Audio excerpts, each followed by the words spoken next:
Very good. Good afternoon, everyone. Welcome to the Standing Committee of Economic Development and Environment. My name is Robert Hawkins. I am the MLA for Yellowknife Centre. I am also the chair of the Committee of Economic Development and Environment. Today we have a committee hearing with the Mackenzie Valley Land and Water Board regarding the committee's ongoing review of land and water use regulatory framework. Please note this meeting is being live streamed to millions of viewers across the world, every corner we can imagine. And that said, as a reminder, we have to work through the mics, through the chair, so please don't speak until called upon. And the issue more is about the microphone picking you up, so those viewers outside of this room can't hear you. Otherwise, they won't hear you at all. I'll now introduce the committee members. First, online, I'll recognize Mr. Julian Morris, member for Frame Lake. On my left, we have MLA Shauna Morgan, Yellowknife North, and on my right, we have MLA Kate Reed for Great Slave. So, folks, again, I would like to remind all witnesses, including our partners at the table, to direct all questions through the chair. And now I will pass the microphone on to, is it Angela Platts? Oh, sorry. Oh, Kathy Racher, my apologies. I'll now pass the microphone on to Kathy Racher. Sorry, I have the wrong order there, my apologies. And if you could introduce your delegation, and we would be pleased to start as soon as you're ready. Thank you. Please. Okay, thanks very much. My name is Kathy Racher, and I'm the Executive Director of the Mackenzie Valley Land and Water Board. And with me here today is the Chair of the Mackenzie Valley Land and Water Board, Ms. Tanya McIntosh. The Executive Director of the Mackenzie Land and Water Board, Brian Fiquette. And a Senior Policy Advisor for the Mackenzie Valley Land and Water Board, Angela Platts. And together, Ryan and I are going to tag team the presentation mostly, but we're all here to answer questions at the end. So I'll just start off by saying thank you very much for having us here. It's really nice to have an opportunity to see people directly and speak about issues that we all care about. So really appreciate the invitation to be in front of you. So the first part of the presentation is just going to be a little description of what we do to make sure, because we're only one of the regulators in the system, but for you all to get a good sense of what we do. And Ryan's going to take over right now. Thank you for that. Mr. Fiquette, if you would lead us off. Thank you.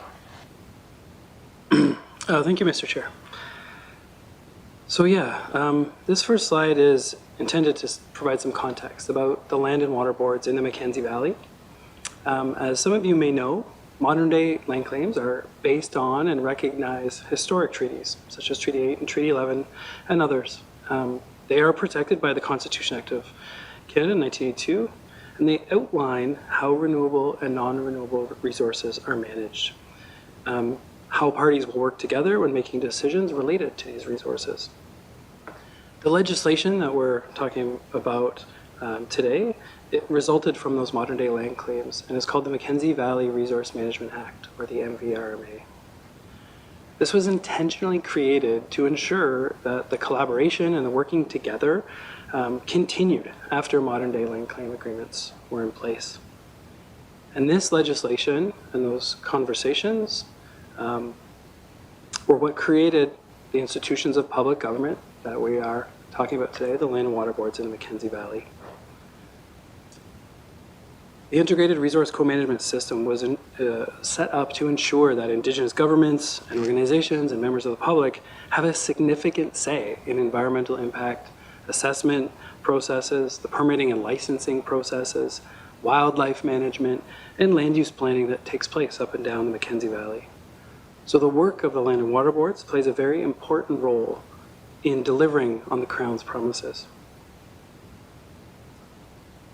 So on this map, the top three logos are of the land and water boards that regulate the use of land and water and the deposit of waste in the three areas of the Mackenzie Valley that have modern day land claims in place.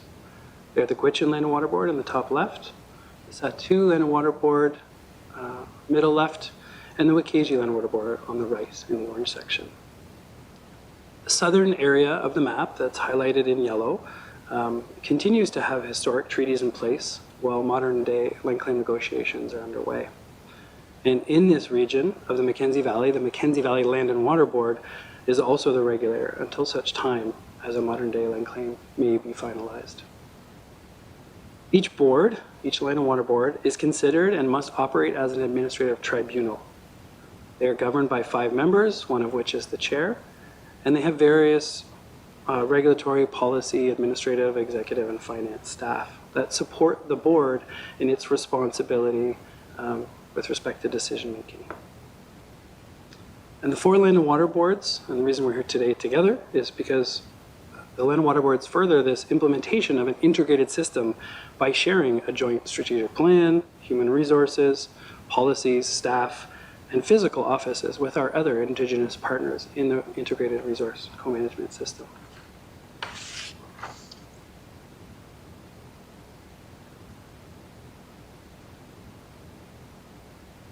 The land and water boards regulate the use of land and water and the deposit of waste through land use permits and water licenses within the Mackenzie Valley. So the regulations themselves, the focus of the letter that you received, explains when someone needs a permit or needs a license. And all 4 land and water boards have the same job and follow the same legislation. Not everyone is aware that the projects that the land and water boards regulate can vary widely in size, scope, and environmental impact.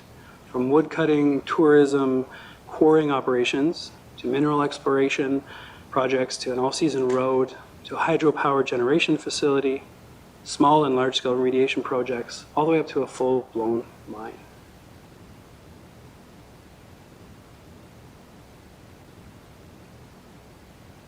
The permits and licenses contain conditions that are the rules or the legal requirements that the permittees and licensees must follow. These requirements are scaled to the size, scope, location, and nature of the proposed activities. The image on the right is an example of an active permit that is intended to illustrate what some of the requirements of a permit can look like.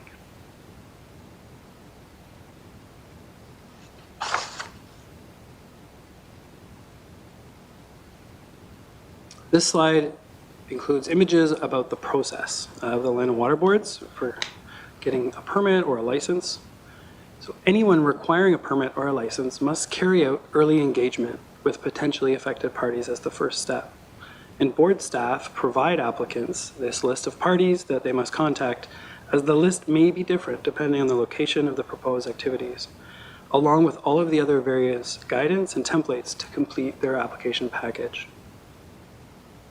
The applicant then submits the application of what they're proposing to do, and staff confirm that all the requirements are satisfied, also known as the completeness check. These documents and all of the final decisions are available to the public on the Land and Water Board's public registry.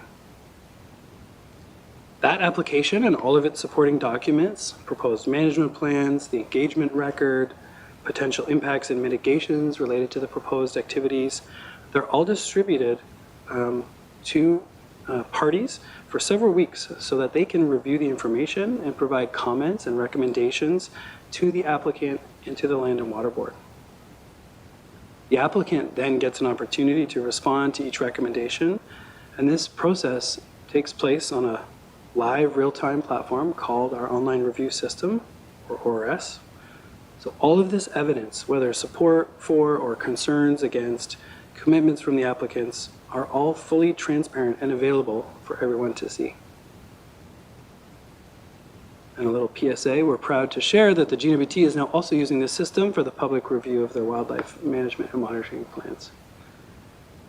And the online review system is now also tracking some analytics and metrics related to the types of public reviews that are being carried out, the time it takes in each phase of the permitting and licensing process, and the participation of all parties.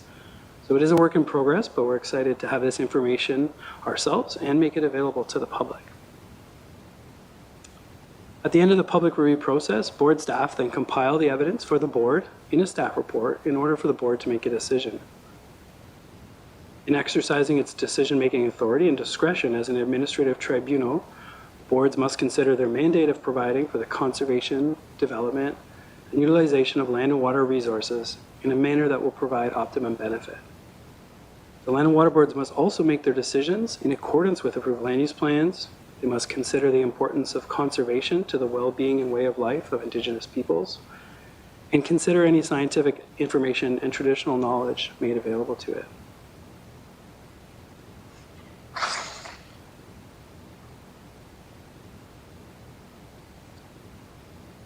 Considering the letter that was sent by the Land and Water Boards and the recent presentation by the Chamber of Mines, we've used mineral exploration as one lens to explain some of the challenges that parties are facing in the permitting and licensing process up and down the Mackenzie Valley in this integrated resource co-management system. So please keep in mind that the challenges are real for all sectors, industries, and types of projects.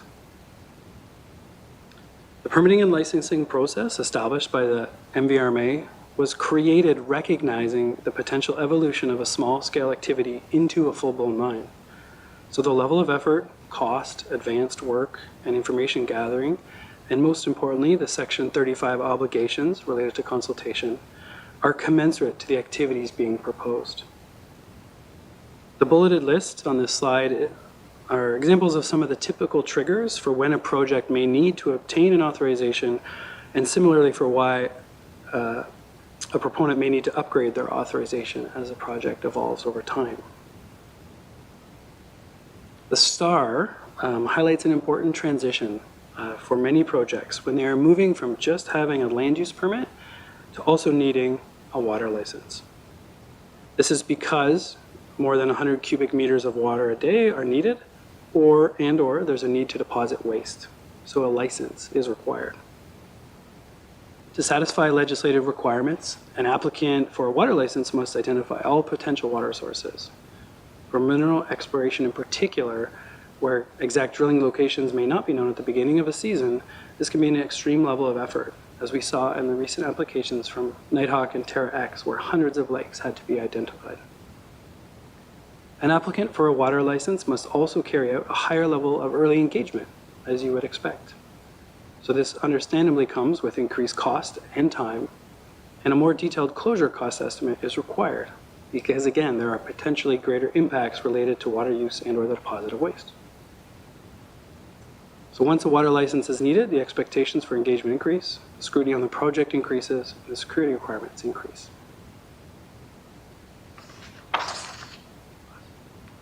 And I'm going to pass it back to Dr. Kathy Racher. Thank you for that, Dr. Richard. Please, if you would continue. Great, thank you. So hopefully now our millions of viewers are aware of what we do as the Land and Water Boards. So this first slide, we're talking about the efficiency of the regulatory framework in the NWT, as requested in the letter of invitation that you sent us. And we put the puzzle pieces there because the regulatory framework isn't just land and water boards. There are many pieces to the puzzle. You saw in some of our processes that we have Indigenous governments and communities, various departments of the GNWT, various departments that are federal in nature, like Environment and Climate Change Canada, et cetera, that are also part of the process, the overall regulatory framework. So when we're talking about some of the challenges and ideas for hopefully making things better, we're really talking about the whole thing, unless we specifically say it's our little bit here.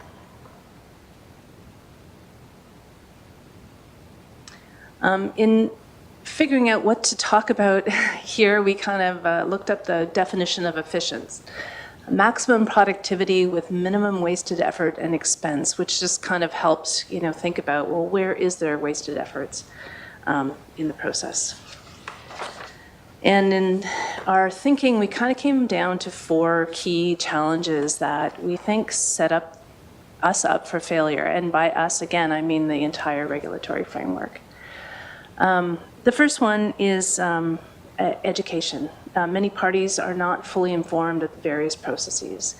And this is really all parties. But if we first look at the impact on proponents, if they don't fully understand the process, they may be putting together applications that don't have enough information, or that have too much information, or don't have the right information. And then it gets to the Land and Water Board, and there's back and forth with board staff. it can be very frustrating and cause delays if people who are applying for things don't know what the process is. Then there's other parties in the process who are going to participate to the process. In this case, I'm talking about the Land and Water Board process. The parties that are going to provide review comments, et cetera, if they don't understand exactly what the process is or what's expected of them or when they're going to have their best, most impactful input, I guess, into the system, then that causes them wasted effort and time and ineffective engagement into the process. For our own piece of the puzzle, the Land and Water Boards have created dozens of guidance documents and templates, and we've done outreach with industry and with communities, and we've been trying to educate on all levels, and yet still there are a lot of problems and misalignment of expectations, we would like to say. But we also need to recognize that we, again, are only part of the process, and proponents have to connect with other regulators. So when somebody says that they don't understand the process, it's too complex, it's always important to kind of narrow it down to what piece is it that's got you, worried? Like, if it's not our process, then what part is it? And when we think about the mineral exploration example, when mineral explorers come to the Northwest Territories, they first interact with the GNWT's Department of Investment, Tourism, and I totally got that wrong. Industry, Tourism, and Investment, ITI, the Mining Recorder's Office. They get a prospecting permit, mineral claims, eventually mineral leases from there. At some point in the process, their project gets big enough that they have to come to us for a land use permit. And that's when they start hearing from other government departments who input into our process, and also hearing from federal government departments and all sorts of people that they hadn't talked to at the beginning. So there's that part of the process. If they become successful and they want to go on to become a mine, then they interact with the Mackenzie Valley Review Board. If they get through that process and get their license, then they come back to the GNWT for a surface lease. These are a lot of pieces to the puzzle for anyone to kind of grapple with. And so it's important that in our estimation, for example, with the mineral exploration to mining sector, that they know all of what's going to be ahead of them so that they can prepare adequately for the process. On the bullet of capacity, we've got here, not everyone can participate in a system that relies on participation. So the land claims and the resulting legislation was established to ensure participation of all residents, especially Indigenous governments, to be able to contribute to the input of an inclusive decision-making process. And we've heard, and I'm sure you've all heard from just about every organization who's involved in the regulatory process at some point, that there's not enough people, money, time to participate regularly and helpfully in the process. And this applies to us too. We struggle with staffing challenges and having too much to work, too much to do at certain seasons, et cetera. So this extends to us as well. Duplication of processes and authorization, for example, between the GNWT and Land and Water Boards. One of the examples that was brought forward by the Chamber of Mines in their presentation to your committee was about surface leases for mines and how I believe we're not involved in surface leases, but what we heard them say in their presentation was that after they've undergone a really robust environmental assessment and licensing process, which could go over years and which involves just about every party you can think of that might be affected by the process, then they get to back to GNWT for a surface lease, and it sounds like, although this is all hearsay from what I heard from the other day, that they're basically told, well, that was nice, but now what are you going to do? We're going to do this again. And I can imagine how frustrating that is. For our own piece, we are aware of duplicative regulatory requirements between leases and permits and licenses. We require management plans in our Our authorizations, so do leases, they don't always match. And also security, security deposits are required for most of our authorizations. They're also something the GNWT can set in leases. And so for a proponent, they're never going to know like who's going to duplicate what and how is that going to work. Creates a lot of uncertainty. Legislation, well, we've sent you a big long letter on that, so I won't go into that in detail. But except to say that, if the legislation isn't clear, we waste a lot of time and money trying to figure that out. And as an example, we just finished a public process to gather input on how to interpret the use of ice bridge water use for miscellaneous licenses, like for mineral exploration. And when you look at the regulations, it's a really itty-bitty part of the regulations. It's a few sentences.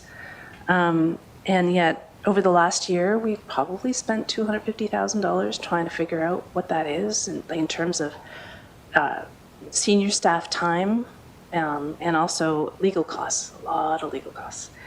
And that doesn't even consider the costs that the people that inputted into our process had to undergo with time and money for lawyers as well. So just to point out that that's, when we say time and money wasted, we have numbers for that.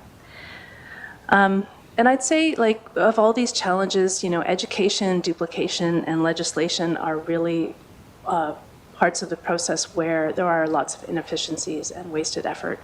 And all of those wasted efforts mean that the capacity, which is already a problem, becomes even worse because now we're struggling to do things that don't really matter to us as much. So we want to focus on the things that matter.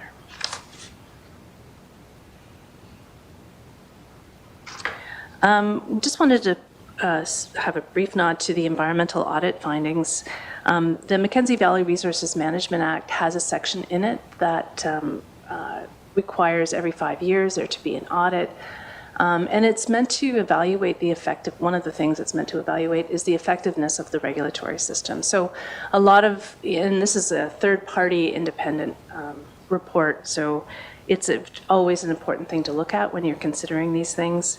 And we just put a few quotes here where, like in 2020, the auditors acknowledged that the land and water boards have tried to create a lot of guidance to improve clarity and certainty, but for example, small exploration companies are still struggling with the application process. And that all of these things, it's not just hard for the exploration company, it affects everyone in the NWT with respect to the socioeconomic environment, which according to the NVRMA is part of the environment. So all that to say, a lot of the things we're saying aren't necessarily new, they're not unknown, and they are shared by other people. And now I'm going to pass it back to Mr. Fiquet here.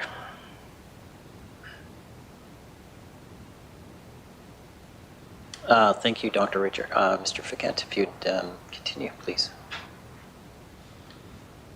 Okay, thank you. So Kathy outlined some of the challenges, so keeping on those same 4 topics, trying to distill this down.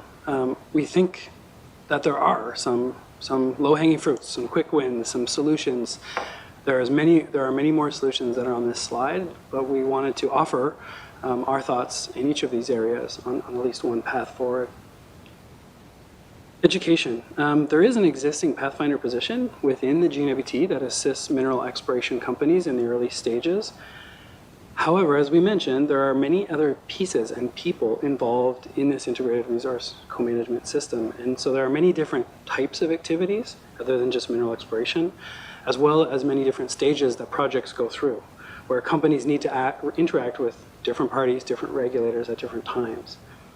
So having one or several Pathfinder positions that can guide applicants to the various rules and expectations for all types of industries and activities for all stages of their project would ensure that we're giving the most helpful guidance and would reflect the holistic and integrated nature of the co-management system we all work within. With respect to capacity, as you are all aware, the government of the Northwest Territories has taken on a pretty significant leadership role as of April 1st, 2014. And while there are several funding initiatives, such as the Interim Resource Management Assistance Program, or IRMA, the federal government's Northern Participant Funding Program, and the Northern Regulatory Initiative from the federal government, the GNWT is best placed, in our opinion, to identify innovative solutions to ensure that adequate resources are available so that residents can participate meaningfully in this integrated resource co-management system. There are several ideas in motion that we've began discussions with on how to provide support other than funding as well to Indigenous organizations to increase their capacity and readiness, such as secondments from GNWT or the Land and Water Boards to those organizations. With respect to duplication, we feel that the ongoing work by the GNWT as part of the Intergovernmental Council process on the Public Lands Act regulations and the Minerals Act regulations is a critical opportunity to avoid any unnecessary areas of duplication. This is really important to ensure that what comes out of those processes reflect the wishes of the residents of the Mackenzie Valley. And the Land and Water Boards are fully willing and available to provide any information, support, assistance to help ensure those legislative processes can address those challenges of duplication that Kathy already mentioned. And in legislation, the letter prepared by the Land and Water Boards outlines the areas within the schedules of the waters regulations that are causing the ongoing debate and costing parties this time and money and effort unnecessarily. There certainly are larger legislative initiatives, such as updating and potentially integrating the Waters Act and the Environmental Protection Act, but those are very long-term and very important and necessary at some point in the future. But it's the responsibility of the government through the Intergovernmental Council process to focus on what they believe are the most pressing concerns that will have the most impact. So based on the comments and the motivations from parties expressed to the Land and Water Boards in our thousands of processes that we run over the years, we have confidence that a focused process will bring significant benefit to the efficiency and effectiveness of the integrated resource co-management system. I'll turn it back to Dr. Racher. Thank you. Doctor, if you would, please. Okay, so after being the heavy, talking about challenges that set us up for failure, Ryan let me have this slide, which was all about coming together, which is, like a good puzzle. I'm a puzzler, so this slide means a lot to me. And we really hope that we've conveyed that there are many pieces and partners in the integrated resource co-management system, and that we feel that the only way to really respect and achieve the vision set out by the legislation is to work together, to harness the importance and the values of all the different experience and perspectives that we all have for a common goal. So we're, again, wanted to say that we're very happy to have been invited for a face-to-face discussion, which is it's really very helpful and one of the things we asked for in our letter to you in May. So we're looking forward now to questions and further discussions going forward. All right, well, thank you very much. That was an efficient presentation, so I appreciate you folks being mindful of time. And of course, our millions of viewers are obviously hanging on not only our presentation, but in great anticipation of our probably very thoughtful questions. So that said, before we proceed, I do want to acknowledge MLA Narasu did join us right after we began. I didn't want to interrupt proceedings, but I did want to officially ensure he's noted on the record, and he's the MLA for Mackenzie Delta. So, folks, I do have a few questions of my own, but I would certainly, I'll queue up Mr. Morris just in case, so you can come on next in case someone wants to lead us off from the floor. So, Mr. Morris, I'm going to go to Ms. Reed first. And so when she's done, we'll come to you if you have questions at that time. So having you prepared, we'll proceed, if you would. Thank you, Mr. Chair. And thank you so much for coming and presenting to us today. I really appreciate it. So that was a very thorough presentation, and I greatly appreciate it. But I wonder if you could speak more to the challenges and proposed solutions of your duplication section. It was a kind of a high-level description, but could you give some possible examples to illustrate the problems and possible solutions? Thank you. Thank you, Ms. Reid. I'll go to Mr. Fiquet first, and if anyone else needs to provide additional comment, I'll let them give me the nod. Thank you. Mr. Thanks, Mr. Chair. Yeah, so I think the two examples that were mentioned by Kathy when we were talking about challenges were, and this is only, this exists right now. There are requirements for management plans that can be in a lease and in a permit or a license, and there are requirements for security under a lease. There can be and or a permit or a license. And we understand that the land claim negotiators decided that that would be a part of the co-management process and be a part of this visible, transparent, public process that takes place. And so we also recognize that the Indigenous governments have raised this issue and understand it to be a topic of discussion as part of the Intergovernmental Council process right now, working on both sets of regs for the Public Lands Act and the Mineral Resources Act. So we are hopeful and that those parties working together will be able to, find a way forward so that there isn't necessarily duplication where there doesn't need to be.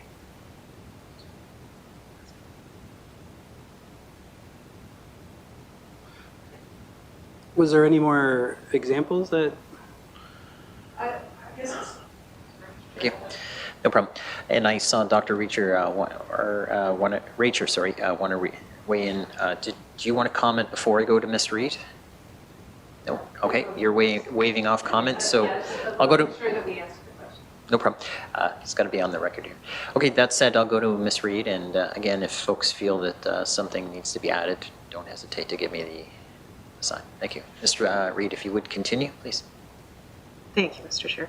Yeah, so perhaps it's just I'm having a slow brain day, but your answer does help illustrate a bit more to what I guess I'm seeking, and I guess I'm just looking for a tangible example that you could sort of dive a little bit deeper into. The way that you've provided an example around, say, the ice road bridges, that would be helpful. Thank you, Ms. Reid. We're just waiting here.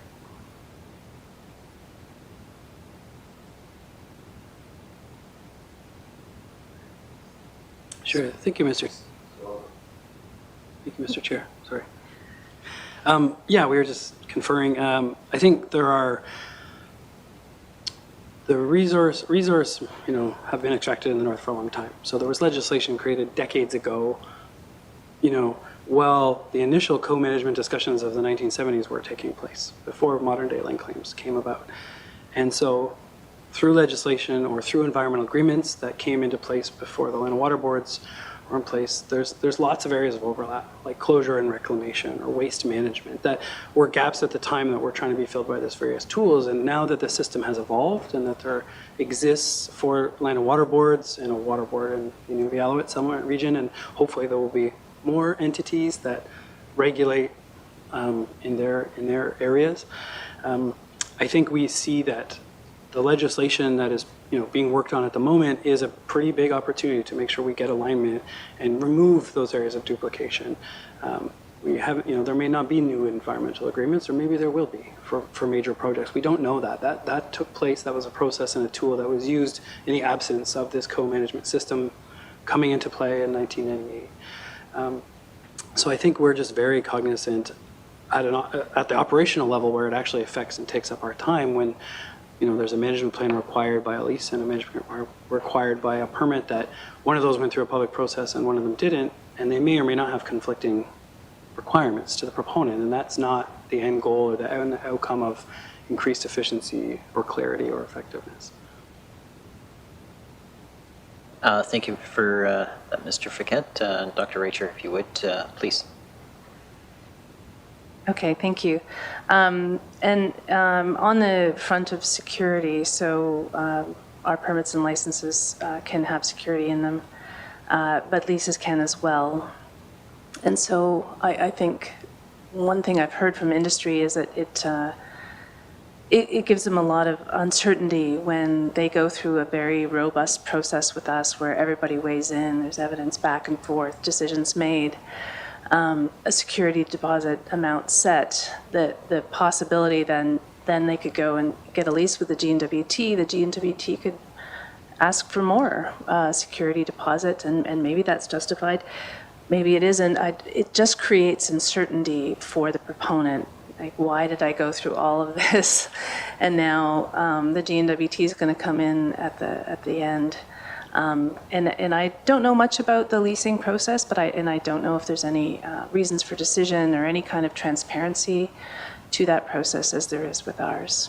Is another complaint I've heard of industry. Okay, thank you very much. I'll now go to MLA Morris online if he has a question. I'm assuming you will have a question. There you go. All right, please, if you would. You can hear. Okay. Thank you, Mr. Chair. Yeah, I do appreciate it, and definitely do have questions. Yeah, and first of all, thanks, and hello to everyone. I'm really sorry I wasn't able to make it in person today. Just picked up a bit of a cold and don't want to spread it. So my first question is, I was hoping you could elaborate a bit more on the point you made about Pathfinders. So where do you see GNWT's role here? Do you think this is something that goes beyond GNWT? Of course, what this committee can focus on is what GNWT is up to. So I'm curious, how do you see GNWT's role here currently, and how do you think GNWT could improve its role with regards to pathfinding in the system? This is a question that I put to the Chamber last week. And yeah, interested to hear from the boards too on this one. Thanks. Thank you for that question. Dr. Racher, if you would manage that one. Thank you. Sure, and thank you, Julian. Nice to see you. Yeah, so there, as we talked about, there are Pathfinder, and I love that title, actually. Pathfinder is a great name, within ITI to help with mineral exploration. And we, in general, ITI is participating in, roundup events and events where there are exploration companies, et cetera. So I think they do a good job of sort of welcoming people into the NWT in this area. I think the Pathfinders at ITI are have done mineral exploration. They have those kind of experiences. They're geologists and they like to talk about rocks. I'm not a big rock person myself, but it's a specialty. And so I think that's great. I think the issue is that after that initial sort of work, then the company has to go into the Land and Water Board process, and all of a sudden, they're not talking to ITI people anymore. They get a lot of requirements from Environment and Climate Change and the different departments there, the inspectors, the waters people.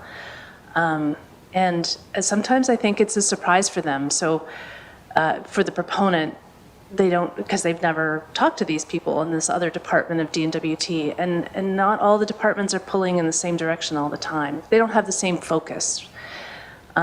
So I think what we've thought about is like a pathfinder that can go through the whole process and help people find the path through the entire regulatory process, not just the beginning and not even just the middle, but also like meeting, maybe for mineral exploration, meeting with people at ECC early, before they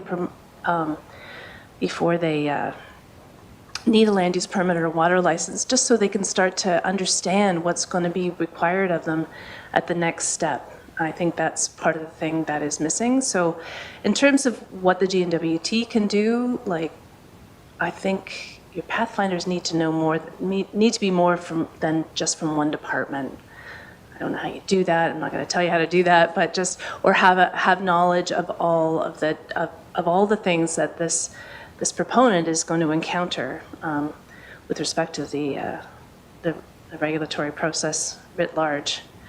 And we've also talked about how this is, pathfinders for mineral exploration, but they're tourism operators. By the time you've got to a big project like a mine, people who are about to, embark on that process with a mine, they have an army of consultants to help them. But it's the people at the beginning of a process or with smaller projects which add a lot to our economy, who need the help. So I guess personally I see the Pathfinder process, although it's a person, another body, I see that as an investment in the economic industry here in the North. We have a role to play also in that, and are always happy to play that role in interacting with Pathfinders, or maybe it's a tour of all the different departments and there's a stop on the way to meet the regulator in the Land and Water Board's 7th floor, just so that these people can know what's going to happen to them. Thank you for that. Mr. Morris, if you had anything further. Thank you. Yeah, I've got a suite of questions, so I'll just ask my two for now, and if there's time, I'll come back to a few more. So I'm curious, I know that the Land and Water Boards have worked closely with partners such as GNWT, with IGs. They do a lot of engagement when they put together the various guidance documents that the boards put out. So it seems that despite all this guidance material being out there, there still seems to be a lot of confusion. So I'm wondering if you could share any insights as to how we can maybe better connect people with that guidance material, or maybe help us understand what's the missing piece here. If people are continuing to say that the system is complex and confusing, but there's all this guidance material out there that's been produced over many years, what's the missing piece here? What do we need to connect people to kind of help bring clarity to this system? That's really one of the things I'm hoping that we can achieve with this project, is just helping people in basic layman's terms understand this system, how it works, and how changes to it can be made to help it proceed more efficiently, as you guys have illustrated in your presentation. Okay. Thank you, Mr. Morris. I'll go to Mr. Fouquet for an answer on that one, please, if you would. Thanks, Mr. Chair. Thanks for the question, Julian. As you know from your experience, the Land and Water Boards do spend a considerable amount of time and effort connecting with potential applicants to point out the exact templates and guidance that they should follow and preparing an application. That happens right now. So it's not for a lack of trying, for sure, and it's not for a lack of resources available to say, here's a nice application package, here's a guideline for your waste management plan, here's a great template to use for your spill contingency plan, all of these things. But again, the Land and Water Boards are just one piece of the entire system. Often there are other regulators with respect to mineral exploration, or with over at environment and climate change. So it's not just us, and I think that's where, again, we've done so much work on preparing resources, and we do the best to connect them with people, and people often have great experiences, but it's when they then have to go and get surprised by different requirements somewhere else, either before or after the Land and Water Board process. And that's why we think the thing that we can do to elevate the effectiveness of the system and the efficiency is having that Pathfinder position be integrated to reflect the system in which it's working. So whether that's between the boards and the GNWT, in a different place in the GNWT, like Kathy said, that's not the important thing. The important thing is that whoever is serving in that or those roles has the knowledge and information about all of the sectors and all of the industries and all the phases of a project, so that there shouldn't be surprises for applicants moving through the system, despite all the resources and the time that is being taken to try and support them. Thank you. Thank you, Mr. Fouquet. Dr. Racher, if you had something to add, please. Thank you.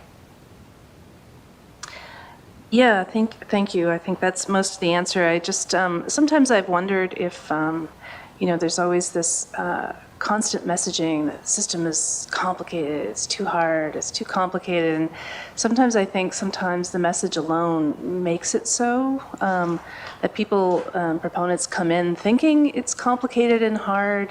They already have a bit of defensiveness and a bit of, attitude maybe towards regulators because they assume it's going to be hard. They've heard that. So I just think on a bigger picture, we collectively, again, need to be careful of what message we're sending out. There are a lot of pieces, but they all actually make sense, and that nothing is like fundamentally broken, but we need to communicate better. That has a lot to do with it, and we need to have consistent messaging when we're communicating. Thank you for that. That's most helpful. I'm now going to go to MLA Morgan, and anybody else who would have questions, just all they need to do is indicate to me, and I'll go from there, and we can get Mr. Morris back on the list thereafter. So, Ms. Morgan, if you would, please. Thank you, Mr. Chair, and thank you all for coming today to present to us and help fill in these missing pieces of our quest here to make this system better. My first question has to do with your point about needing to clarify legislation so that the interpretation is clearer. You used the example of the ice bridges and water use. It's going into ice bridges. That is an example we've heard several times before.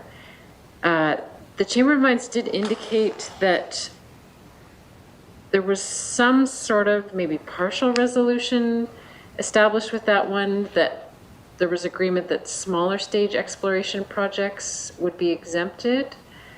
Their ice bridges would be exempted from needing a water license, but that it's still counted as part of the water license quota for larger projects. They did mention that there doesn't seem to be a definition for smaller stage exploration projects. My sort of two-part question.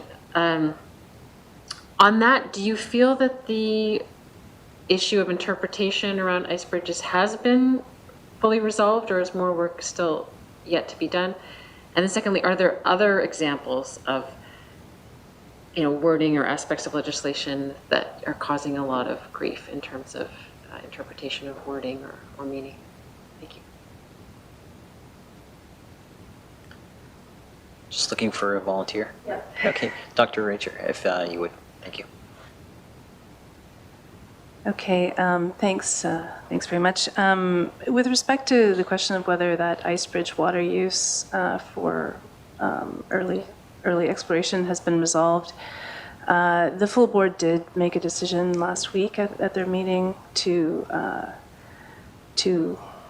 for an interpretation of the regulations that will mean that exploration projects, which are considered a miscellaneous project under the regulations right now, they will not have to count ice bridge water use. Well, it won't be the amount of the volume that they'll use for ice bridges will not be used to determine whether they need a Type A or a Type B license. It's complicated. The reasons for decision for this little thing is at least 20 pages of very hard-going reading. So I think in terms of mineral exploration, they feel that it's been solved for now.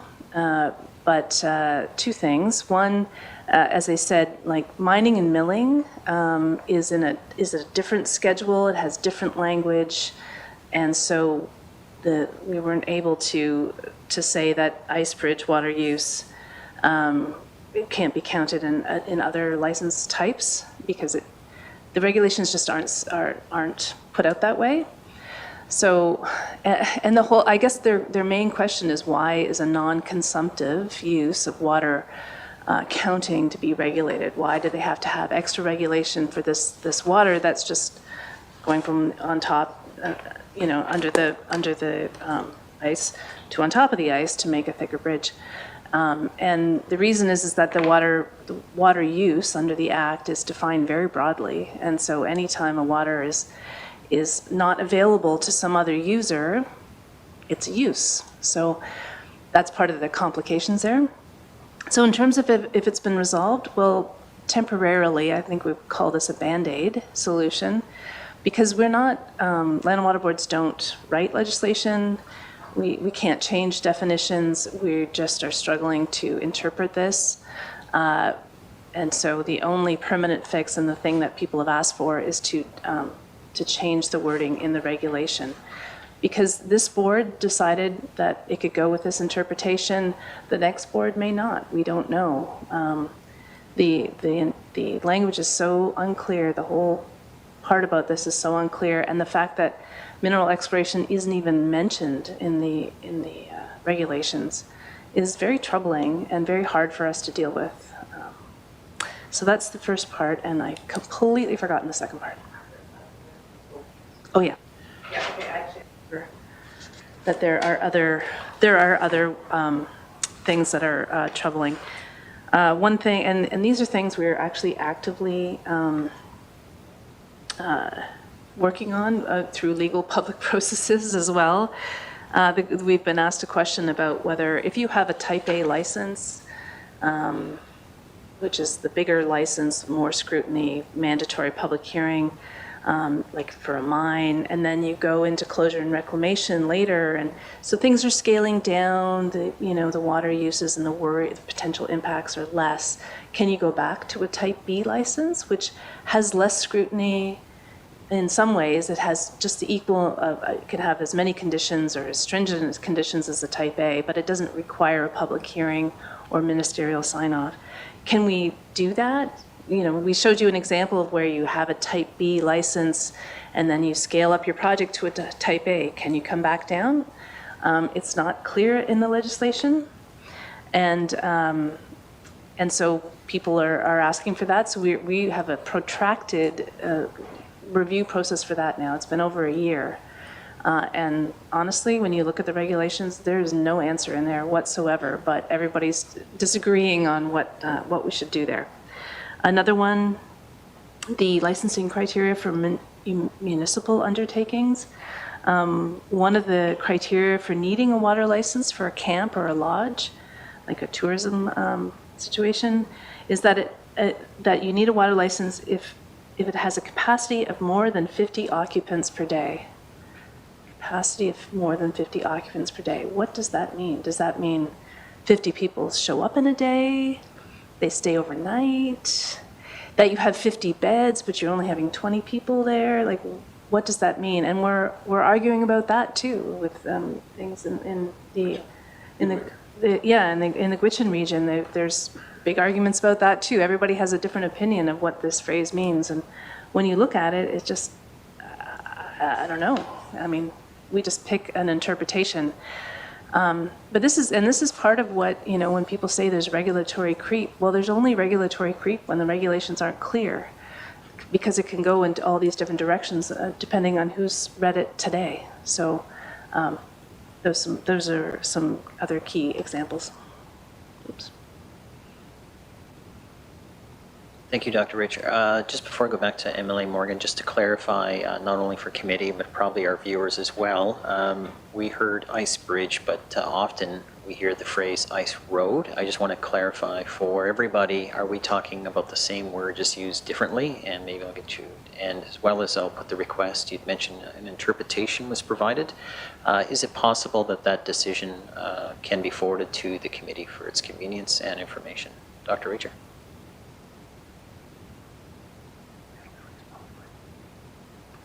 Okay, in answer to the first question, ice road. So I guess it's really a winter road, which includes water and land. So the portages are over land.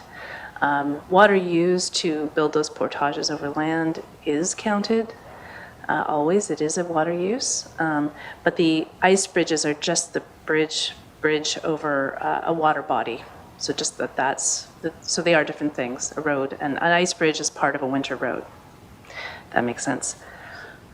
With respect to the decision, we haven't, the meeting was just last week, so I gave you the headlines, but because everybody has wanted to know for quite a while. But we haven't put out the reasons for decision yet, and we haven't gone on with implementation, so can't really speak to that at the moment. Yeah.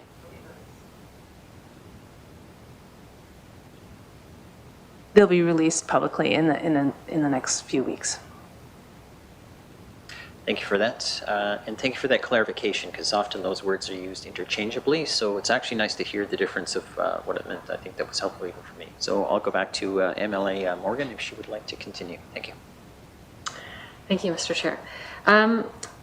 So my next question has to do with definitions of exploration. The Chamber also brought up that one of their suggestions was that there should be definitions set for the different stages of exploration, because they feel that grassroots exploration is often treated as advanced exploration in the absence of having sort of clear,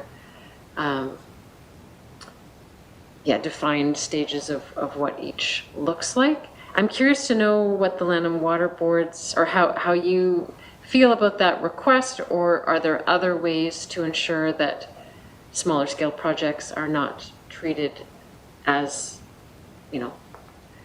larger scale projects according to, permitting or license requirements? Thank you. Dr. Reacher, if you would help us with that. That's okay. Okay, and we'll probably tag team this answer, but the regulations sort of, it's all about water use, but there is these definitions of different project types that, so if you're, do I need a water license? You go to the regs and you look up your project type, and then based on that, you go to the schedule that tells you whether you need a water license or not for a certain kind of project. So for oil and gas, for example, they're in an industrial category, and there is activities related to oil and gas exploration, which is different than the regular than when a project is further advanced. And so yes, right now there is no there's mining and milling, but that it's clearly not exploration, so it gets in this miscellaneous category. In terms of defining different stages, Ryan might have, we have kind of tried, and you might have further ideas, but overall, I think this is what the government and through the Intergovernmental Council have to decide whether small scale exploration, 2 drills or 3 drills or whatever that process is, maybe a temporary camp and a winter road, is that something that people want to have, regulated with a water license? Is that, are the potential environmental effects of that activity, do they warrant, more regulation? That's not really our, decision to make. It's what people want how they want to regulate these projects. Having definitions of those different things, we would have to, you can't just have like vague, early, late, advanced. It would have to be based on, should be based on something concrete that we can all agree on, like more than 3 drills, it's this, or more than 6 drills, or if you have a camp that's, permanent camp. I don't know what the things are, but it would have to be nicely defined so that we can categorize projects, so that we can give it the level of regulatory attention that people want it to have, if you know what I mean. Yeah. Thank you, Dr. Mr. Forget, if you would aid us further. Thank you. Yeah, thank you for that. I think it's a good question. We've certainly thought about that since I started in 2007 with the Land and Water Boards, because I know that through every guideline and policy initiative that we go through jointly and with all the different regulators and all our Indigenous partners and people in the co-management system who participate, a very top-of-mind comment that always comes up is ensuring that whatever guidance and whatever resources we're working on are scalable and helpful to the little guys and the big guys. So if you're familiar with our land use permitting guides or our water licensing guides, our application forms actually have a box that's, if you can fit your waste management practices in that little box, you don't need a separate waste management plan. So there is a lot of examples of how the guidance, the processes, the requirements are already scaled from small to big. Through the Mackenzie Valley Operational Dialogue, which has been happening for a few years now, we've been trying to drill down to understand what exactly the problem is regarding small-scale projects and operations, particularly mineral exploration, because that's the one that has arguably one of the greatest impacts on our economy and residents of the NWT. And we talked about I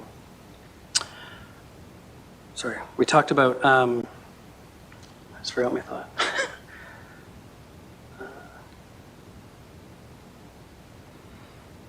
Yeah, give me, no, sorry, give me one second.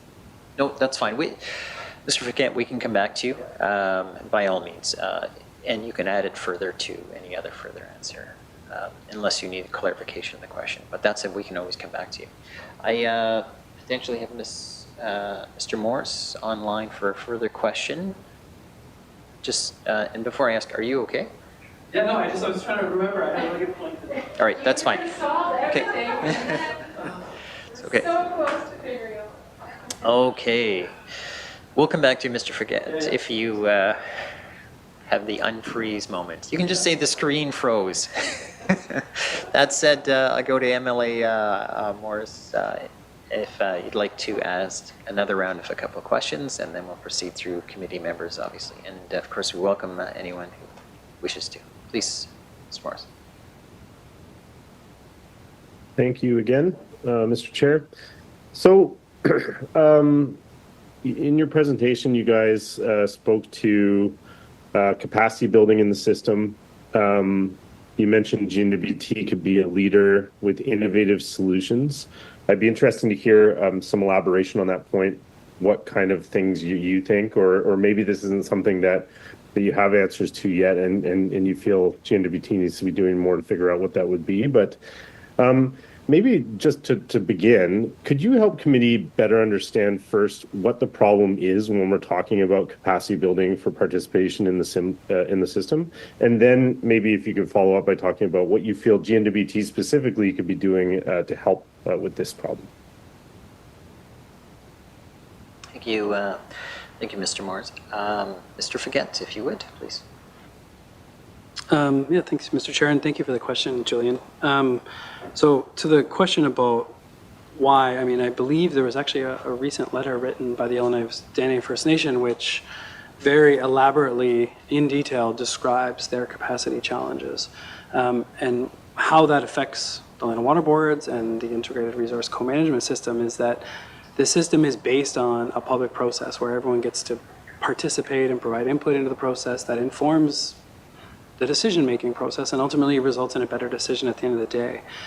And especially in those areas where there aren't land claims yet finalized and therefore land claim funding and implementation is not taking place, they might have a single regulatory staff who is dealing with all of the requests from all the Land and Water Boards. There's currently over 100 different submissions out for public review between the Land and Water Boards up and down the Mackenzie Valley. And a lot of those Indigenous governments and organizations are involved with many of those because they're in overlap regions of their traditional territory. So that's what we mean by capacity, is the inability to participate in the process in a meaningful way. And often we hear words from those organizations like they're triaging. Sometimes they call us and just ask, what should I even care about this week? Some of them don't even have staff. So when a system is built relying on the various perspectives and wisdom that is provided by different parties up and down the Mackenzie Valley, and that is not able to be provided, the board has to make a decision in absence of that. So you asked what the GNWT could do about it. I think the two obvious areas we believe exist are both in the funding space and in the area not related to money and funding, but in secondments.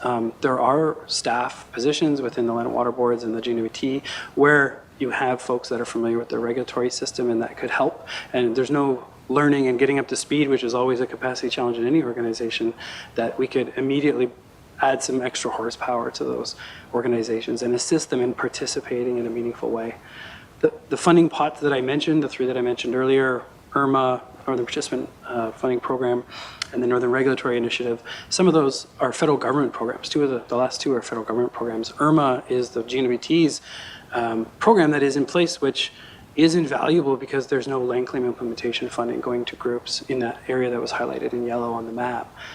But as future land claims are settled and that funding pot may shrink, what are we doing? And we also know that the funding that exists in IRMA, based on their continual requests, isn't enough, right? There needs to be money now to support participation, and there's different ways to get that. And understanding that the GNWT has now been given that responsibility as of April 1st, 2014.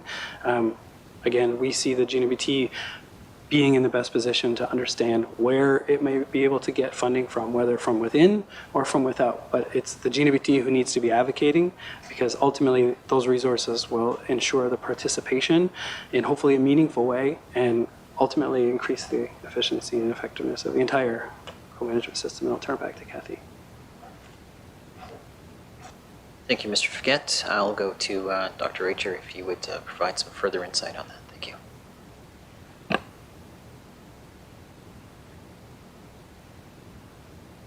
Yeah, there we go.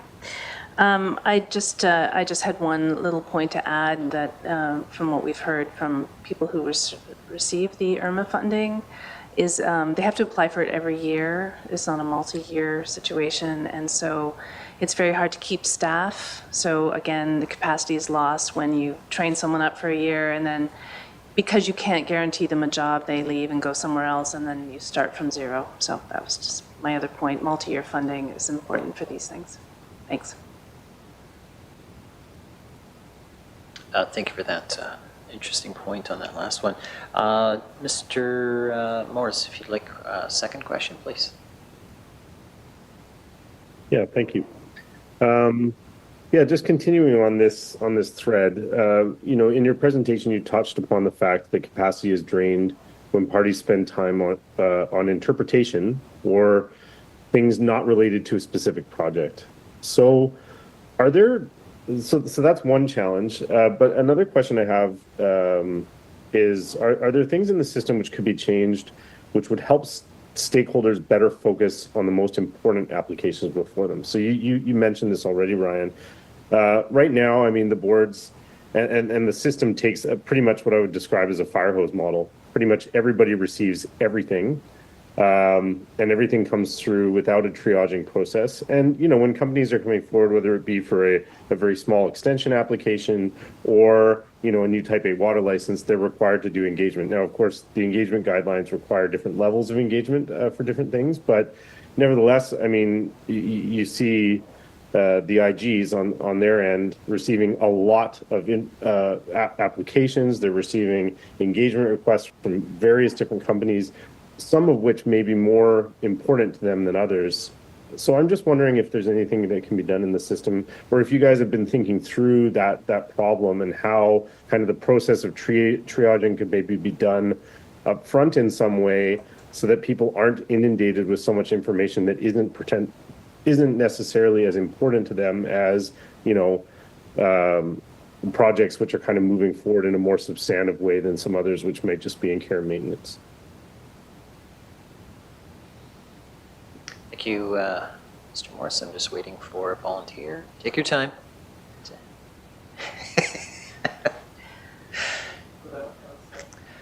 Looks like you've been delegated.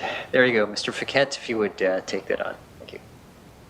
Thank you, Mr. Chair. Thanks for the question. Mr. Morris, yeah, it is crazy busy, despite what the Fraser Institute might tell you.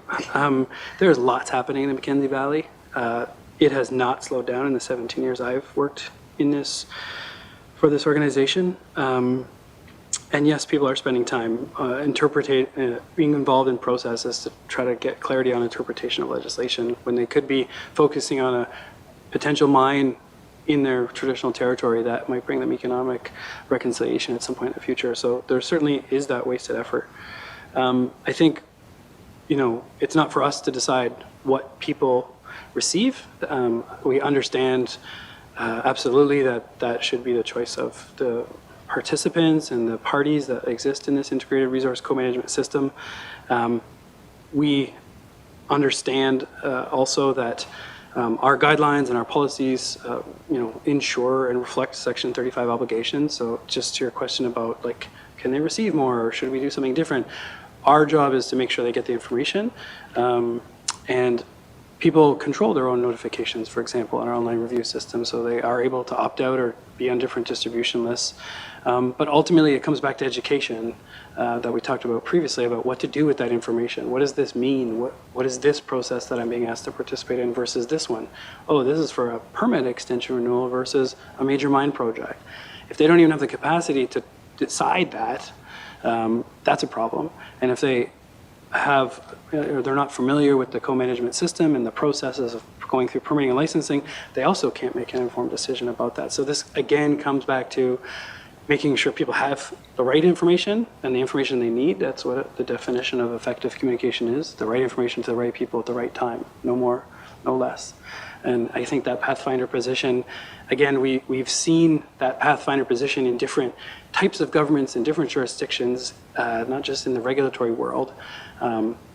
And it often helps when there's one door or one window to go to that can give you all the answers that relate to all the various regulatory processes and all the different types of activities that people wish to do up and down the Mackenzie Valley. Thank you.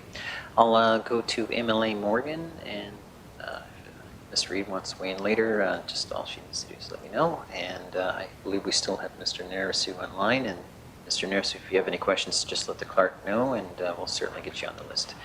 That said, MLA Morgan, if you'd like to continue.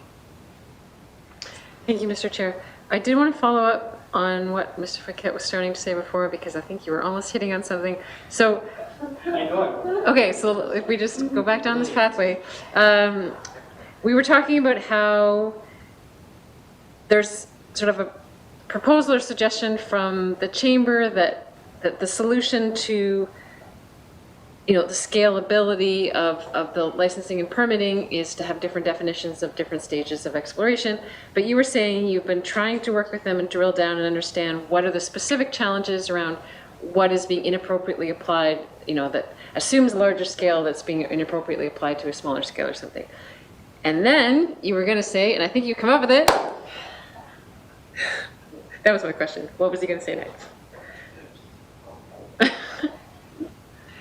Thank you, MLA Morgan. I noticed how you brought it to a crescendo of excitement, and now we're waiting for the second act. Mr. Fouquet, if you would bring us. Thank you for reiterating the question. That refreshed my memory as to that thought that escaped me earlier. And I appreciate the pun of drilling down. Yeah, so what I wanted to say on the topic of small-scale exploration, or the defining a small-scale project, is we have looked into that. We've looked into it for over a decade. We've done a lot of work and everything that we can possibly think of and do to ensure that our resources and our processes are scaled. The slide that we showed earlier in the presentation, again, reiterates that the process and the requirements in the legislation is already scaled from a permit to a license, to a type A license, and there's environmental assessments in there if it's really big. So the process, the system does that.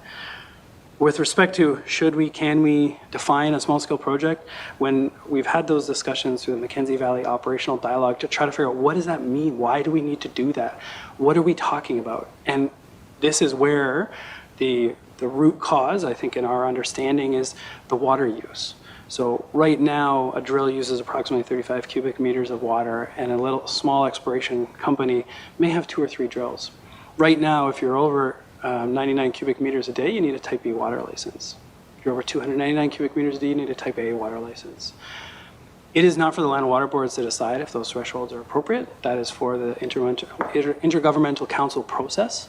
And that's, like Kathy already mentioned, it's up to what those folks sitting around that table decide is what needs to be regulated when. We just follow the legislation. And our understanding of the need to define that small-scale project is actually about that awkward transition that we had in that star on that slide about sometimes you are actually still a very, very small scale, but you just go over that legislative threshold. Sometimes you need to go over that legislative threshold because your project is evolving and maturing and getting bigger, and that's okay. But it's those folks that are caught just going over that limit that, are the folks who understandably then are like, why do I have to do a big security cost estimate? Why do I have to do extra engagement? Why do I have to do all this other work and identify all my potential source lakes? It's that transition for the small projects, getting a water license that maybe wouldn't have otherwise. And so and the root cause that we've been able to figure out over a few years of conversations about this is really related to that transition. And so it's that number that is in the legislation, that is in the regulations, that is not, we don't have an opinion on that. We recognize there's pros and cons either way. So there's low water, there's high water. Water is a very valuable resource. And so it's up to the people who have used this land traditionally to decide. Thank you, Mr. Forget. Dr. Racher, if you would provide some further insight, and then I'll check with MLA Morgan if she has anything further. Thank you. Okay, and I was just going to point out that the regulations, like, if you're over 100 meters cubed, and then the next transition is 300 meters cubed, and we actually have no idea where those numbers came from.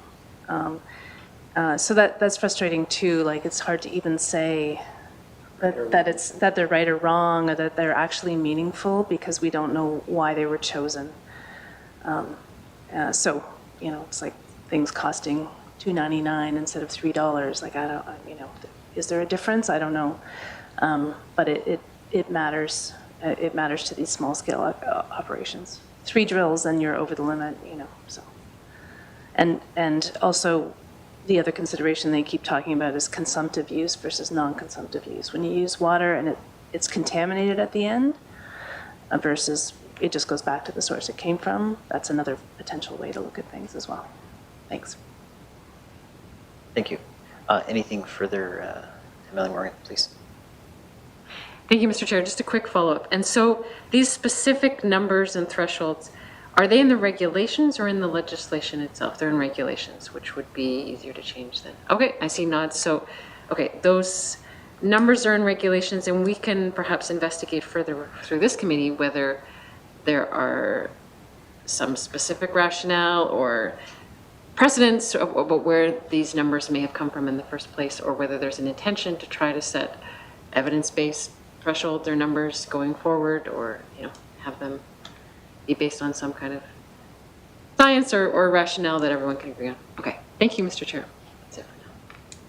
More of a comment. I have a couple questions here, and just wanted to throw it out here, maybe just building off the last one, which is, do you folks make any, what I would call, observations to the minister? In other words, you're seeing things, and a good example was the drill, and as a matter of fact, I thought that was a fantastic example where your limit is 99, but 3 drills put you over by 1 cubic meter.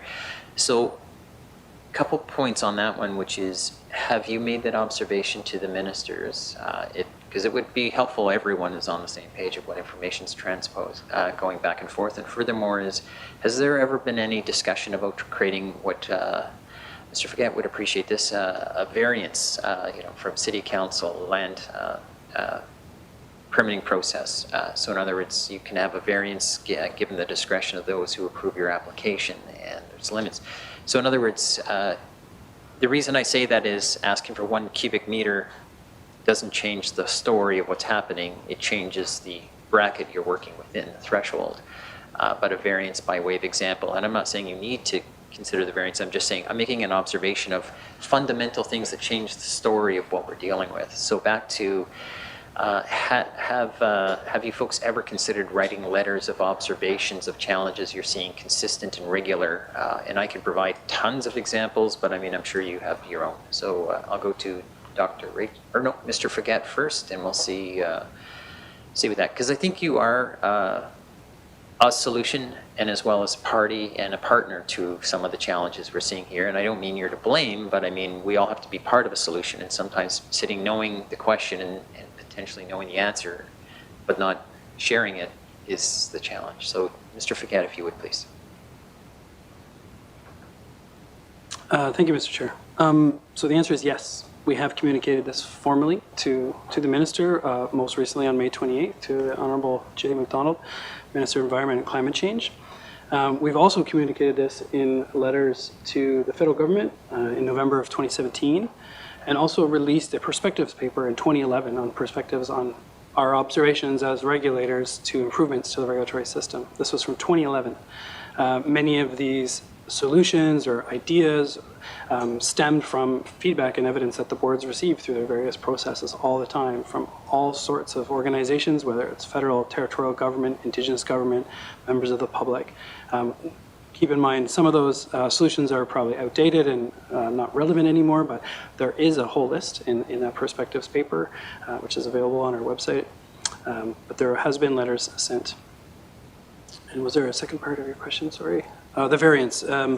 Yeah, so, I mean, I think this is exactly why we sent this letter, is because the Land and Water Board's role is to implement the spirit of the land claims and fulfill our mandate of regulating use of water, land, and the deposit of waste.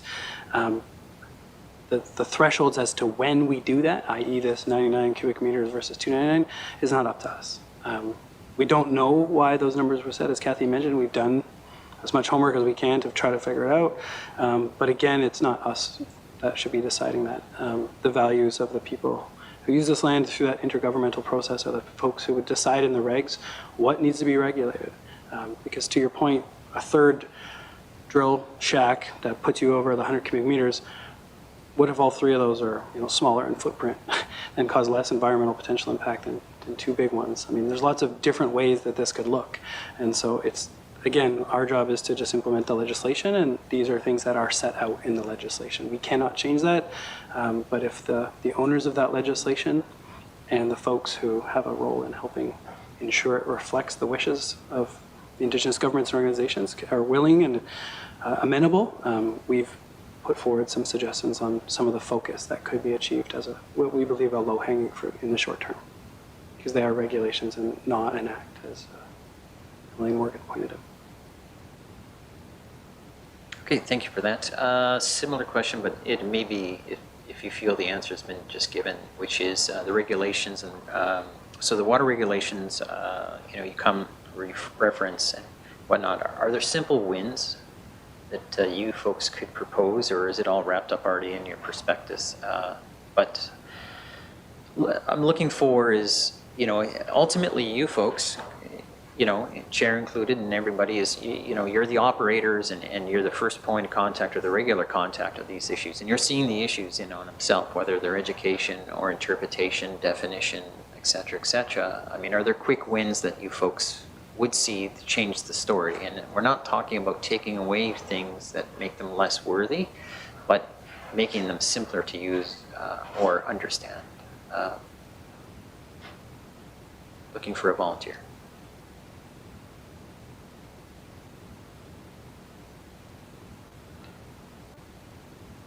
And if so, how would they be presented? Or so Dr. Reicher. Yeah, I guess we do see a few changes to the regulations as being quick wins. Certainly be putting out some fires that have been going for a while. Now I'm mixing metaphors with drills. I apologize. But yeah, it's totally his fault. I think the thing that's plaguing us the most right now is to do with mineral exploration and what to do with that. We understand the frustration of the mineral exploration industry. We're also frustrated with the legislation because it's unclear. And so I think, maybe it needs a new schedule just for mineral exploration or something as simple as possible to put in there. But in the end, you have to work with your partners in the Intergovernmental Council and see what the priorities are for them. Personally, I think it's possible to, when those talks for a change to the legislation started, we just had a red, yellow, green exercise. You can identify every possible thing that might need to be changed, pick the ones that are, the most pertinent, and just start with those and maybe do things in phases. You can't solve all the problems all the time. And you don't need to solve them all at once. You can just do them in phases. Understanding that each phase gives the GNWT and the IGC an opportunity to, build relationships and talk about water regulations, and then eventually, and perhaps by starting with water regulations, when you get to the phase of wanting to update the Waters Act, there'll already be a relationship between the groups on the topic of water being regulated. MLA Morris, who would like to come back in on the question opportunity. So if you're there, we go. Looks like you're streaming back in. Okay, anytime you're ready. Okay, thank you. Yeah, really, where did I put this question? Oh, it's not in my document, sorry. I mean, you guys have been very clear in your presentation, kind of what your recommendations are, and I really appreciate the focused and simple recommendations, and that may just be it. But I guess I just wanted to open the floor to you if there's anything that we've missed in our questions and you're just burning, wanting to say, or if there's anything you wanted to share.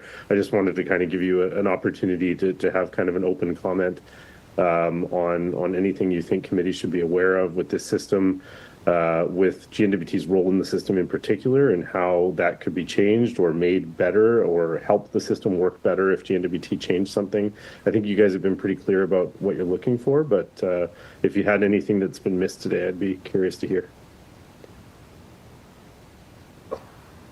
Very good. Thank you for that. I go to Chair McIntosh. Thank you very much, please.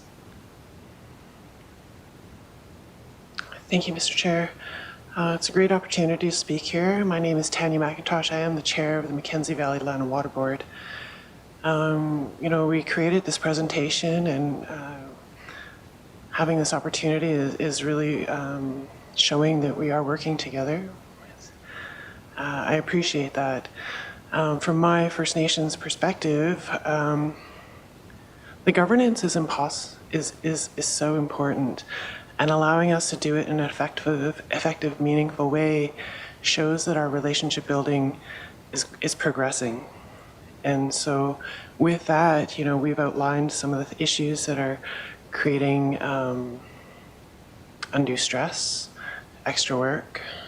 There's financial aspects to it. And so in this, you know, we're asking you to look at what I would consider possibly some outdated legislation.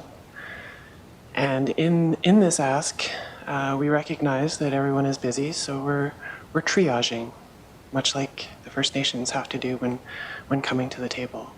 And so, you know, we've asked for some small fixes, and I think the mineral exploration is one of those.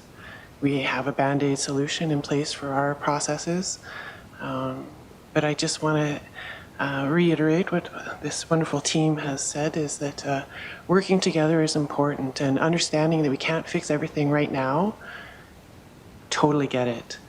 But showing that you are willing listeners, and I see that you have very much done your homework, and I appreciate your questions, you know, that show intent on change. And so I just wanted to say thank you from my perspective for allowing us to bring this awareness to you, and allow us to show you some possible solutions that are, you know, timely. And so that's all I really wanted to add, and I thank you for that opportunity. Mussy. Chair. Anything further, Mr. Morris? Oh, sorry. My apologies, Mr. Morris. Just a second. Dr. Richer, if you would, I didn't see your signal. Thank you. It was just the open-ended nature of this question. One thing, you know, we've had conversations at a staff level with environment and climate change about the regulations in the past, and they've often said, oh, well, why bother doing the regulations when we have to update the Waters Act, you know, because then we'll just have to go back and change the regulations again. And I get that, but I just feel like, you know, having been in the system and, you know, for 24 years here in the north, first with Sirnak and then with the boards, there's always been a reason not to start. You know, back in 2000, it was because devolution was right around the corner. So let's not change the waters regulation, let's not change the Waters Act because there's going to be devolution. And so then it took another 14 years. Great. Then we got devolution, and then but then there was all these acts to change. And then the Waters Act was too hard. Okay, so let's pause that. And now, we're another 8 years later, and updating the Waters Act will take several more years, 8 years since the Waters Act was first going to be changed. And so changing the Waters Act, it's going to take some thoughtful consideration and negotiation. It's going to take several years. And that's why we keep harping on about the regulations first, because it's just like there's never a good time. So you might as well start today, because before you know it, it'll be another 8 years and we'll be sitting here again. So there was that point. And just the point that, we really are trying hard to bring forward points, as you pointed out, Mr. Chairman, that we hear from, because we are always hearing from all the parties. Everybody, comes to us at some point. So we are trying to bring forward things that we've heard from everyone to come up with a collective solution. This isn't just about us. It's about trying to help the system as a whole. So that's all I had to say. Okay, thank you very much. Looks like we're winding down, so I'll just propose a couple quick questions. I think we still have you until 3:30, but that said, looks like we're winding down, so I'll just pop out a couple quick questions here, and then we'll do a fast wrap-up. And of course, if anyone online wishes a question, by all means, just message me or Clark. So, folks, that said, I have a simple question: is do you track these challenges or problems, and how do you manage that information? So I'm referring to applicants. How do you track and manage that information? I'll just wait.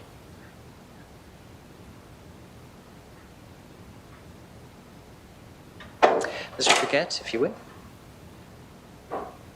Thank you, Mr. Chair.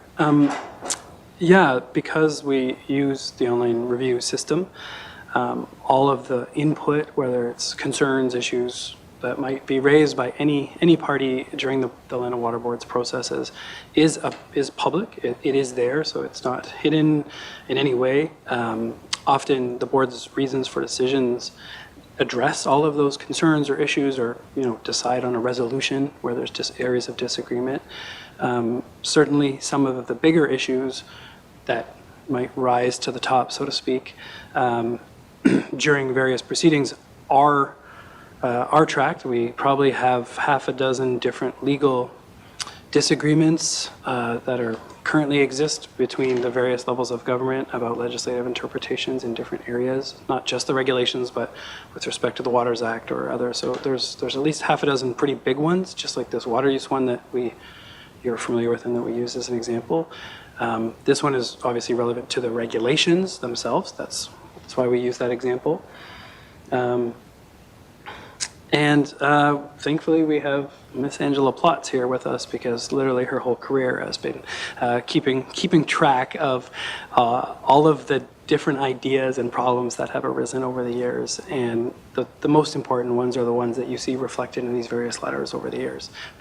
When it's impacting the system and impacting the board's ability to carry out its role, certainly it gets escalated to the appropriate levels of government and asking for help and suggesting ideas and solutions. And we're happy to be part of the solution and make any information available and provide whatever resource and expertise we can to actually take some steps to move forward in these areas of challenges. Thank you. I'm almost done, just so folks know.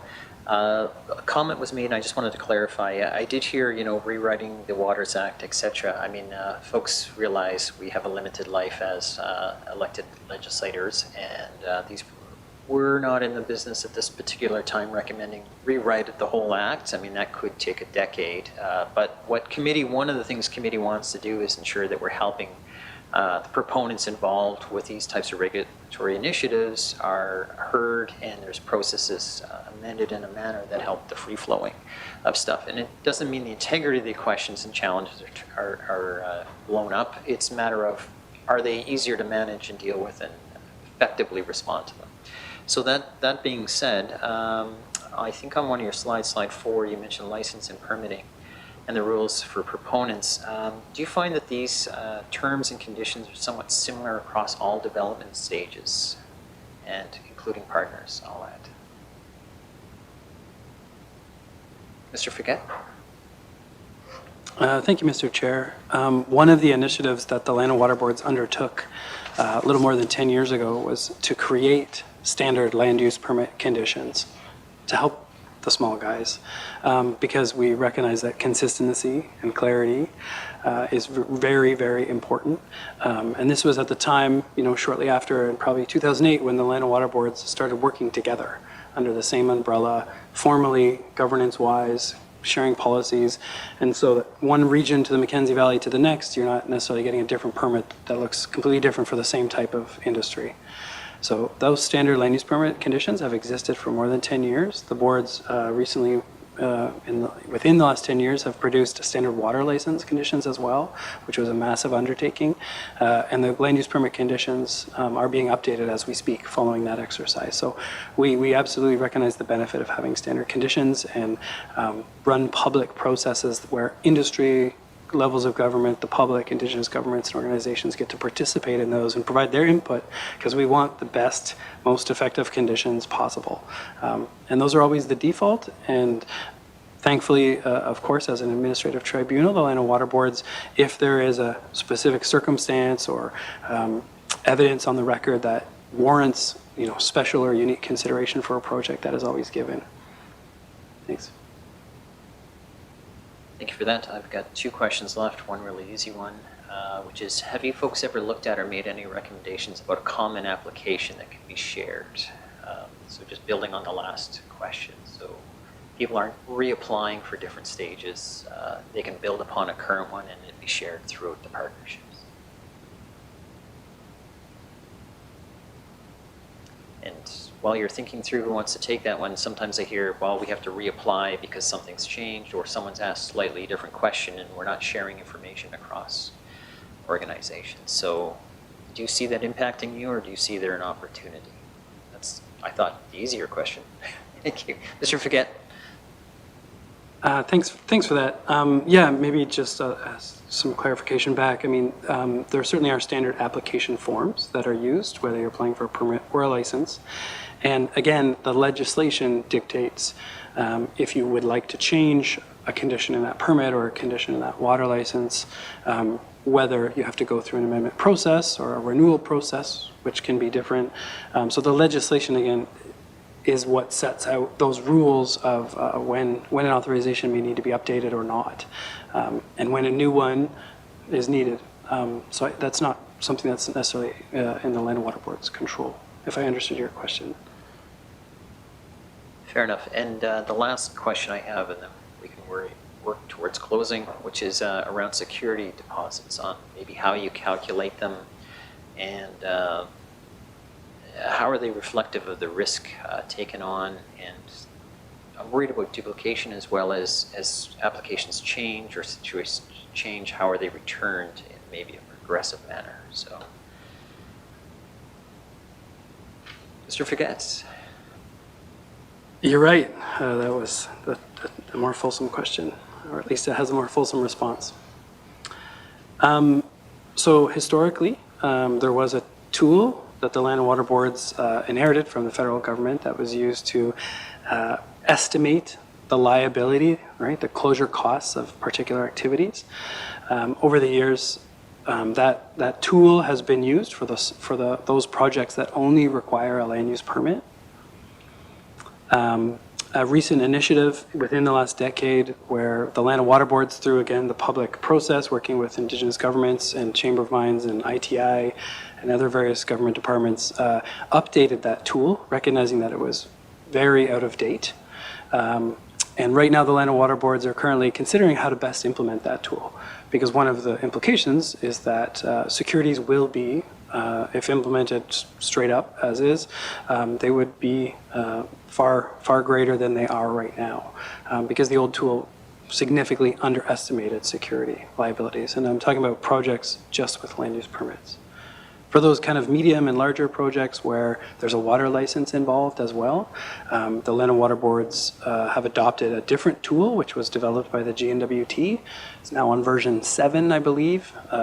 Originally from CERNAC, or INAC back in the day, and the GNWT kept it, and it's a tool made for the north. It's called Reclaim.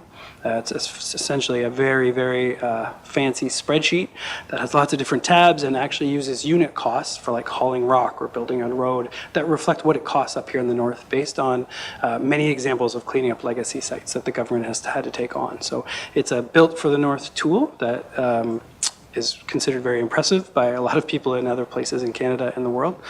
And that's a more robust tool, a much bigger tool that is used to estimate the security costs.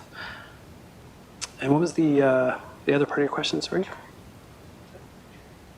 Oh yes, and then the return of security. So the boards and the GNWT, I believe it was about 2017, developed guidelines for closure cost estimates, which actually discusses and gives guidance on how to prepare these estimates using Reclaim, because there's a lot more details, as well as the process for giving money back and keeping some money. It's called a performance holdback when there's elements of facilities that may require longer term performance, like a cover to make sure water doesn't infiltrate.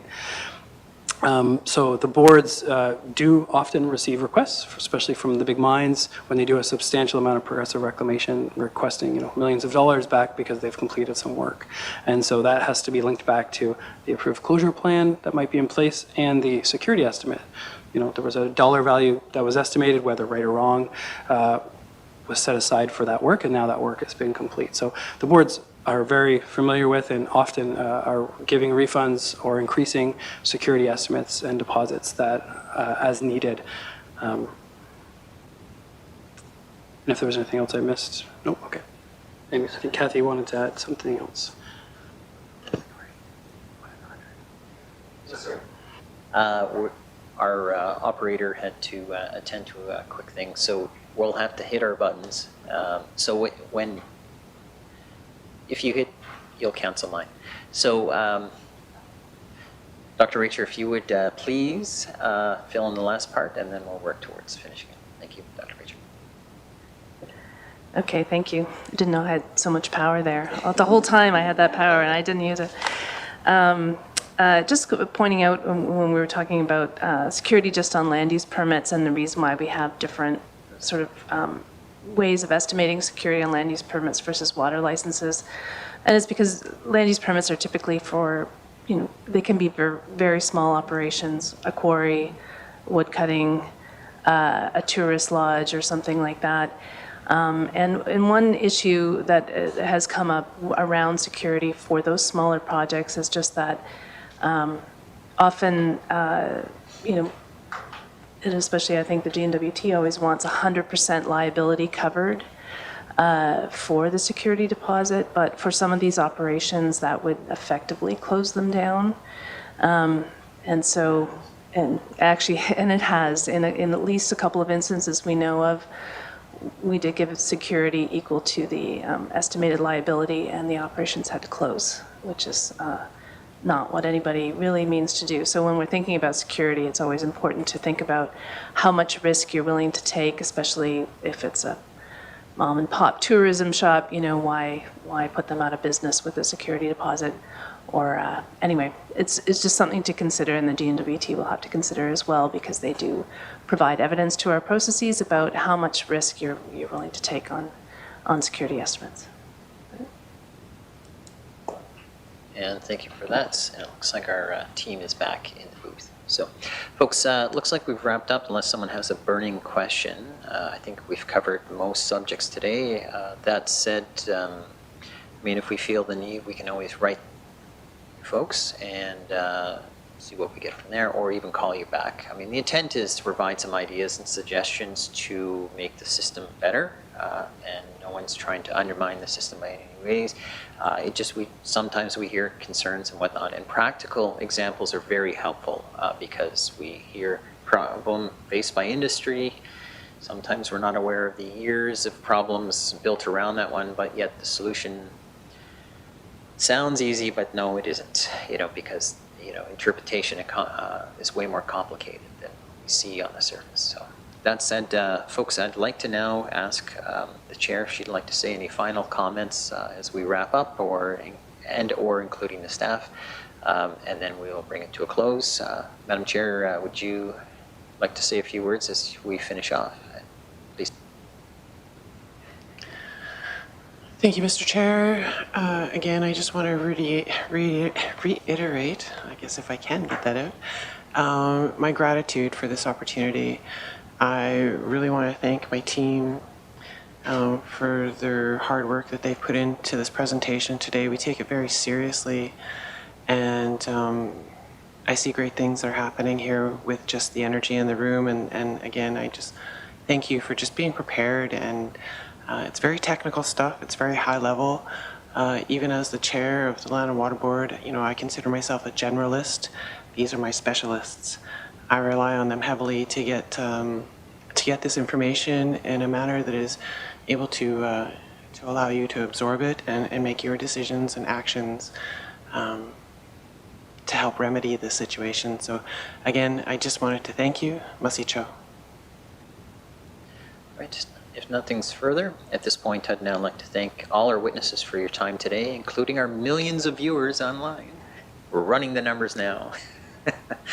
In all honesty, it's been a true pleasure. Your information has been most helpful, and certainly your insight will help us do our work. And we're still a little ways from it being completed, but it's certainly a project I know we have great enthusiasm to work towards a positive end for everyone. So again, thank you for your time, and I now would like to call today closed. Thank you.